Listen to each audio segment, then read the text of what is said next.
Okay, so now that we've set up our permalinks, we're ready to create our first page. Hover over to where it says Pages on the left-hand navigation. You'll see two options appear, All Pages and Add New.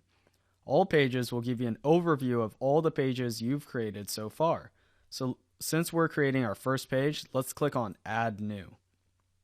Now this is the page that you should be seeing. I'm going to go over all the sections on this screen, then create a page step by step in the next video. So please follow along. Up in this top right hand corner is where you'll find screen options. This will change the layout of what this entire page looks like. For example, if I don't want to see page attributes anymore, I would uncheck page attributes and that editing feature is no longer there. And so I would recommend that you keep all of these checked so you can see all the full features that you can edit for your page. Now, if we close down screen options and click into help, help gives you some background information about what a page is and includes additional documentation if you're confused on how to create a page. So let's click this down and let's go over here. This is where you would enter in the title for your page. Below is the text area box where you enter in the actual content for your page. If we hover over here to the publish box, this is where you manage the status of your page, whether it is a draft, pending review, or published. This basically determines if your page is available to the public or is still being edited.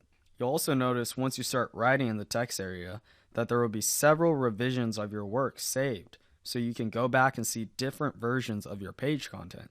I'll show you this as we start creating our first page. Next is the page attributes section. This relates to the organization and layout of this page. The first is the parent section. So this is where you decide how you want to organize your pages, if at all. It's not required to set the parent attributes to your pages. If you set this new page to have a parent page, it is essentially saying that this new page is related to the parent page and is a subpage of the parent page. This is a way to organize and create relationships between your pages. For example, if I create a page called About Me, and then create a second page called More Details About Me, I might set the second page to have the first page be the parent page. This would make the About Me page the parent page of More Details About Me page. This creates a relationship between the two pages. Typically, there's a page template section here, but depending on the type of theme you're using, it will dictate how many page templates you have. Since we're using the theme 2013, I don't have any choices for page templates. However, if I use another theme, there may be page templates. Page templates are essentially custom layouts for pages. I'll include a video explaining page templates. So next is the custom fields. Custom fields allows you to add extra information to your post or page. This can get pretty advanced and is beyond the scope of this course, but I'll include a link to read more about this later. And next is discussion. Here you can allow or not allow comments to be posted about your page.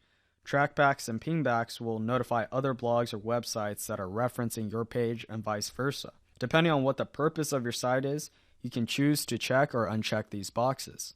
The slug relates to the permalink settings. Whatever you put in here will make that the permalink for your page. You'll see what I'm talking about when we start creating the page. Next, we're to talk about the author. So here you can select who the author is of this page. This would be used if you have multiple authors for your website and maybe one editor that reviews the content then decides who to mark as the author. The last thing we're going to talk about in this video is the featured image. This is where you can add an image to this page. We'll discuss this in the video discussing media.